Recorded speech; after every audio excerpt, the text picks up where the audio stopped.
Story 1. A wrinkled birthday suit and a machete. If the machete does not scare them, the birthday suit is guaranteed to. Story 2. Paint cans ready to swing from my upstairs banister. Nail gun at the front door attached to the doorknob. Washer knobs with an electric current. Bricks on the roof for air support, to name a few. Story 3. If someone breaks in, I will pretend to be robbing the place and say, I already got all the good stuff. Story 4. Being in England, obviously living in a castle. I have 6-inch cannons on every turret. Every butler carries a flintlock pistol. If that fails, harsh words will see them off. Story 5. Disappointed in you all. I own a musket for home defense, since that is what the founding fathers intended. For ruffians break into my house. What the devil? I grab my powdered wig and Kentucky rifle. I blow a golf ball-sized hole through the first man. He is dead on the spot. I draw my pistol on the second man but miss him entirely because it is smoothbore and instead hit the neighbor's dog. I have to resort to the cannon mounted at the top of the stairs loaded with grape shot. Tally-ho, lads. The grape shot shreds 2 men in the blast. The sound and extra shrapnel set off car alarms. I fix bayonet and charge the last terrified rapscallion. He bleeds out waiting for the police to arrive since triangular bayonet wounds are impossible to stitch up, just as the founding fathers intended. Story 6. Nothing. I'll just accept my fate and look him in the eye. He will figure out how tired I am of this. Story 7. I used to have firearms, but they were all lost in a boating accident somewhere between San Pedro and Catalina Island. Story 8. My raw, unfiltered, and unshackled sex appeal. You do not break into my home without me breaking into your heart. Story 9. None. I do have some knives, but they are not in places where I could access them before any criminal reaches me. To be honest, I live in a safe area, in a safe country, in a safe building, so I feel it is no big deal. Story 10. Shovels, bats, heavy books, shoes, cords, doors, pans, curtain rods, stemware, a love seat, multiple cats including 1 orange, spray bottle with bleach water, silverware, roll of quarters, clothes hangers, big axe, drill with a spade bit, small kettlebell, immersion blender, plunger, comet, and a large format printer. I definitely have a cue ball and some knee socks as well if the intruder is particularly motivated. Most importantly, home field advantage. Story 11. Owning nothing of real value, I would just sit on the couch and ask if they want the $100 television with the Roku stick. Once I have something worth more than my lawnmower, I might get a gun, but I am a minimalist. Minimalism has its perks. Story 12. A shotgun with a clown horn on the underbarrel mount, next to the light and a chainsaw. In my mind, the racking of a pump shotgun is probably the second scariest sound you could hear if you're in someone's house where you know you shouldn't be. The clown horn is for my own amusement so I can give them a honke honke before I turn their pronouns into was/were. A chainsaw starting up after hearing, time to eat, would be the first. I want someone to either leave this house or leave this world knowing they redefine the phrase, today, I messed up.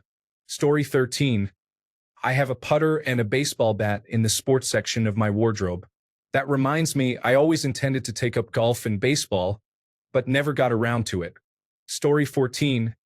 I have a series of elaborate booby traps set up in case people break in. One trap covers their face in glue, then activates a fan that covers them with feathers. There is a trip wire at the top of the stairs to make them tumble down. A rope looks secure enough to climb but is actually attached to a bag of concrete that will fall on their heads. There are caltrops made of broken Christmas tree ornaments. The floor is covered with tar to trap the burglar's boots. When the boots come off, the tar sticks to their feet. Stuff like that. Story 15. None. If criminals break in, I just let them have the television or whatever they want and then get a new one from my insurance. Why would I turn a simple break-in into a fight to the death with a 50% chance of losing? Story 16.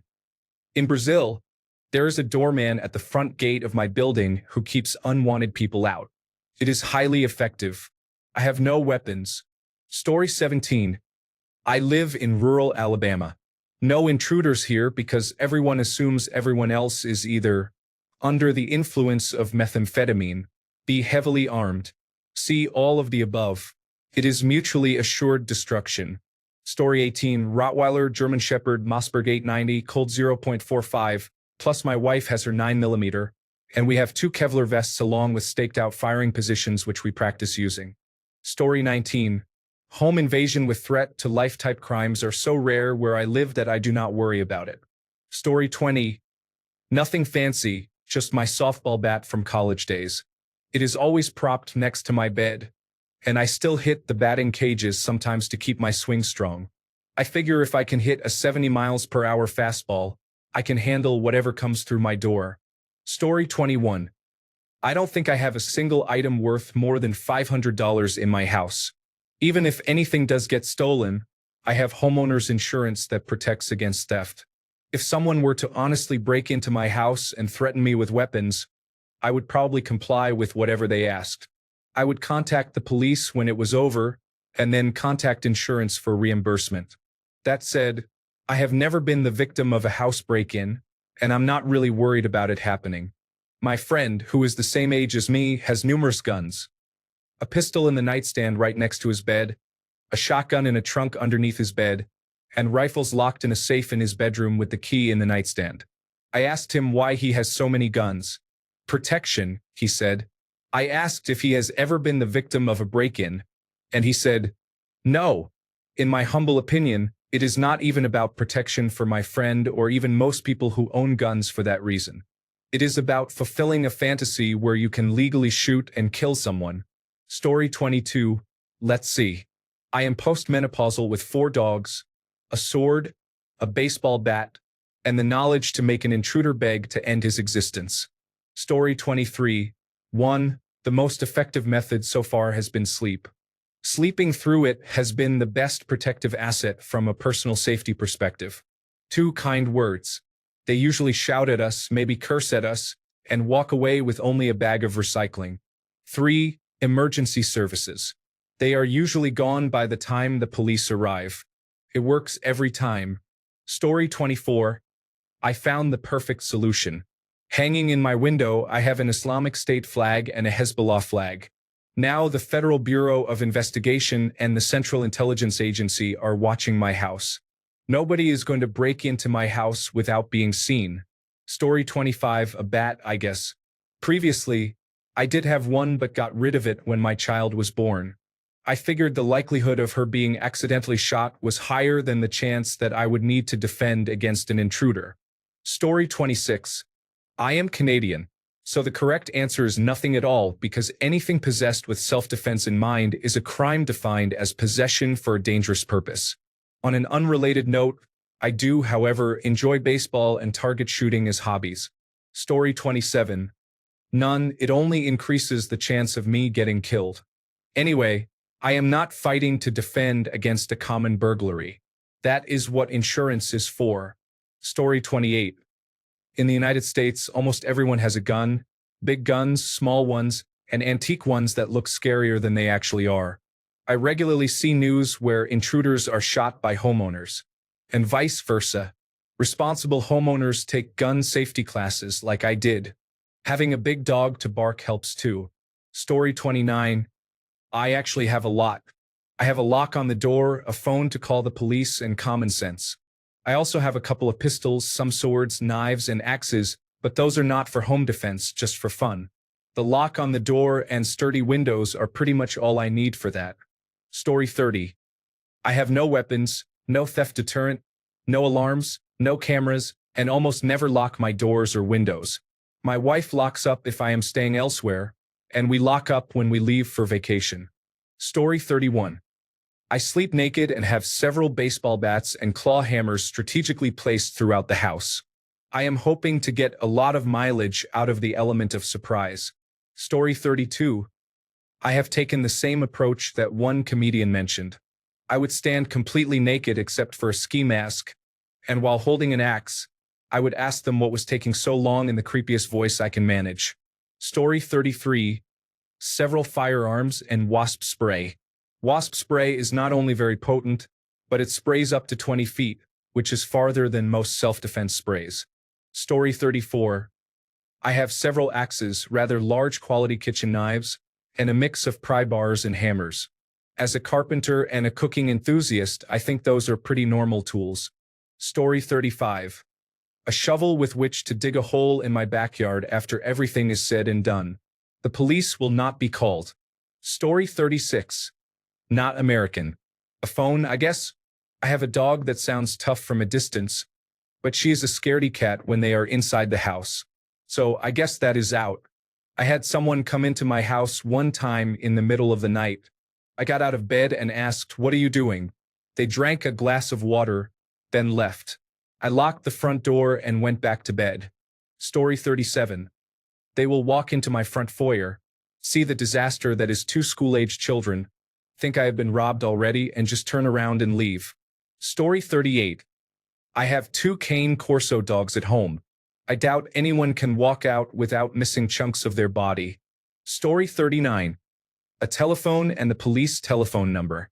I live in Europe. We do not need to prepare for firefights in our homes. Story 40. Kitchen knives, pens, a towel. Anything can turn into a weapon as long as you use it to hurt someone. Story 41. There are many objects that can be used as weapons, but I have never felt the need to have something specifically to deal with criminals. It has never been necessary. Story 42. Two cats lounge around the house all day but fiercely protect me from anyone who comes near while I am sleeping. Story 43. Great locks. I have 6-kilogram dumbbells that can easily end someone's life. The knives are a bit blunt. It doesn't make sense to get invaded though. They risk their lives and risk having to kill people, and for what? If I transfer money online, then it leaves a trace. If not, then what do they get? Some TV or PC. Just work a week and you have those things. It's just not worth it in any sense. Story 44. 9mm handgun and a shotgun are locked away. If someone breaks in, I have to say, "1 minute. I'm changing. Don't come in. I'm still naked." Then I unlock my cabinet and load the gun. Story 45. Several firearms, a couple of axes, pepper spray, one of those police baton things, a dog, and if it comes to it, a 12-inch chef's knife. Oh yes, and a husband. Story 46. Pretty usual stuff really. A .40 Smith & Wesson pocket pistol, a 10mm standard-size pistol, a 7.62 NATO rifle, around 6 knives, a small steel pipe, and training in Sambo, Shorin Ryu, and shootboxing. Story 47. I am a Christian elderly woman who lives with her 4 cats and has essentially made a living caring for them. How dare you assume I have weapons? Story 48. I live in Texas, where state law allows homeowners to use deadly force if someone tries to take or destroy your property and harm loved ones. It would be unwise to elaborate further. Story 49. Nobody is breaking into my home because they are afraid of getting avian influenza. Why are they afraid of avian influenza, you ask? Because these swans are sick. Story 50. 3 dogs who will trip and lick any intruder and several cats who will probably eat the intruder once they are on the ground. Story 51. 2 big loud dogs. But if the man stands his ground, they will show the criminal where all the good treats are. Story 52. I have a shotgun in my bedroom. Unfortunately, the ammunition is locked in the basement, and it takes some time to find where I hid the key. So, I guess it is more of a blunt instrument. Story 53. More than a few gunshots. That is not even considering we have 5 rather large dogs, 2 of which are big-time alerters. We would know that someone is sneaking around the yard well before the intruder could start planning a way in. Story 54. In the dictatorship of Canada, I have a butter knife that is shorter than 3 inches. I made sure to dull it so it is not too sharp, and I use it for buttering bread. I ensure the front area is not slippery so that visitors do not slip and fall. There are treats and cans of soda available in case they want a snack. I am blinking twice because we have nothing to protect us from our criminal government. Story 55. I don't have anything.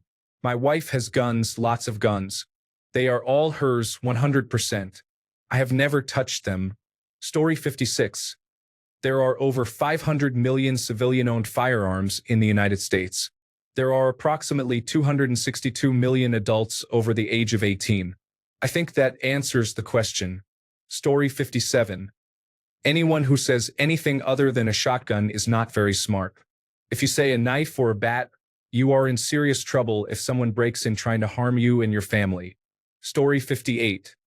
The social agreement is that it is not okay to break into my home. If that fails, then probably a hammer and adrenaline. Story 59. Alexa, initiate die you filthy animals. Plays Fortunate Son throughout the house. Shuts off all the lights. Sends out 14 robotic vacuum cleaners with rifles rigged to them. Deadbolts door after intruder enters. Story 60. I used to have guns, but now I have a really good alarm system. It is called the Chihuahua 9000. Once the burglar hears it, they know the jig is up. Story 61. An angry wife who does not like being woken up. I am sure she will take care of any nuisance. If that fails, well, I had a good run. Story 62. A 25-kilogram Staffordshire Bull Terrier. A nice half-length baseball bat named Betsy. After a lifetime of combat sports training, a total lack of empathy for hurting people. Probably in that order. Story 63. An AR-15. Glock 17. A Mossberg semi-automatic. A Mossberg pump action, both 12 gauge. A Remington pump action, also 12 gauge. .308. .223. A 30-30 lever action. .270 bolt action. A 20 gauge double barrel. .410 single action. A .45/.410 double barrel over and under pistol. .44 Magnum 6-shot. There are probably a few I have forgotten. I am not including the .22 caliber or .22 Magnum pistols and rifles, as they are not suitable for self-defense. Nor am I including archery bows and crossbows. While not preferred, they could work if they were the only option. Story 64. My partner is very strong, and I am not afraid to rely on him. I am also experiencing perimenopause. Story 65. For a while, my roommates and I kept a big wooden hammer, a sword, a Book of Mormon, and a banjo in our hallway that led to the door in case of an intruder. Then the roommate who owned the sword and the Book of Mormon moved out and took those items. I put my banjo back in my room, but we still have the hammer out there. Story 66. In Germany, people generally do not worry too much about that kind of thing. It is mostly safe except in areas where the far-right groups are dominant. Story 67. I lost all my weapons in a tragic flood.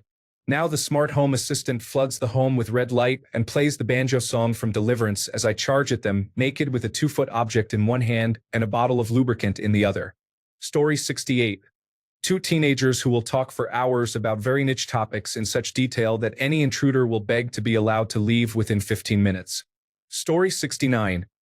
I believe that variety is the spice of life. I have a semi-automatic shotgun, several pistols, a pistol-caliber carbine, a few AR-15 rifles, an AR-10 rifle, a crossbow, some Glock battle knives, and 2 large pit bulls. If you cause trouble here, you will be met with extreme violence. However, the most important tool I own is a backhoe. Story 70. You are never going to make it through my living room covered with my toddler's train set and magnetic tiles. I can barely walk over it all at night without falling. Also, door locks. Story 71. Living in an area where grandmothers are constantly looking out of their windows as if they were security cameras. Story 72. A lot of people choose classic items like baseball bats or kitchen knives, but honestly, a loud dog and good locks might be the real most valuable players. Story 73. Depends on where I was standing. It also depends on the defensive parameters of the place where I was standing. I should say was standing, as our house burned down last year. Story 74. A 212-pound Rhodesian borbol. A 160-pound female borbol that sleeps on my front and back stairs. My grandbaby has her 98-pound Malinois. The real deadly animal is her 2-pound ferret, Ferret Bueller. He is in charge. Then our automatic belt-fed World War I firearms to my SP-101 Ruger 3-inch .357 Magnum and rifles for everything on Earth. I'm an importer, exporter, and federal firearms license holder. In North Carolina, so anything goes. From 57mm to 37mm anti-tank weapons to flamethrowers. 40mm grenade launcher with sheriff's letter. No helicopters or fighter jets. I'm explosive ordnance disposal and movie explosions certified by the United States Marine Corps. Story 75. Things that go bang, various pointy things if it comes down to home invasion robbery. But let's hope it doesn't. That's not my first line, and may I never need those. Common sense is my first defense. Make my home not look inviting. Security system, motion lights, strategic lighting, keeping shrubbery trimmed, knowing my neighbors, watching out for each other, being friendly to everyone who walks past so I have reason to look at faces. Story 76. None, because I am not paranoid or a drug dealer, and you are most likely to be attacked by someone you know or trust. Story 77. In what kind of world are you all living that you need protection? How many times have you been robbed? Story 78. I drink a lot of coffee, so my kettle water is typically quite hot. Otherwise, I do not have anything else. I am also absolutely not worried about anyone intruding. Story 79. We do not have break-ins like that where I live. I do not even know the last time there was a robbery locally. Story 80. A 113-pound blind black Labrador barks every time a door is opened as if burglars are trying to enter the house. Take out the garbage and come back in. Barking. The mail carrier puts something between the screen and main door. Barking. Open the door to let air in. Barking. Between that and the alarm we have, no one gets in without us knowing. Story 81. I have never felt the need. I have never met a person who felt that need or had to defend themselves in their home. Story 82. Living on an island in Western Europe where the odds of being attacked in your home by a criminal are very low. Your family may harm you, though. However, they are not criminals until they attack you. It is a chicken and egg situation. Story 83. A life structurally reinforced with post-traumatic stress disorder, sharp, long-lasting, and mildly explosive enough to give the next person who tries to break in a problem they will not be prepared for. Story 84. No, why am I going to tell anyone what I have? The dog's barking should be a sign that you are near the wrong house. Story 85. I have a 9mm high point. I like living on the edge, wondering if it is actually going to fire or not. Story 86. I will talk to them rationally, and they will leave willingly. That is at least how I imagine it in my mind. Story 87. I keep a picture of your mother on my front porch, and that usually scares off any potential intruders. Story 88. I keep a halberd by the door and a flintlock by the chamber pot. Should any knave think to trespass upon my homestead, they shall swiftly become acquainted with 40 inches of cold iron and my deeply repressed Puritan rage. I sleep in wool, urinate in a bucket, and fear neither man nor ghost. So let them come, and may God sort the limbs. Story 89. A beer helmet with 2 monsters in it, a sickle and my naked body. It is cowabunga time. Story 90. I own a musket for home defense, since that is what the founding fathers intended. For ruffians break into my house. What the devil?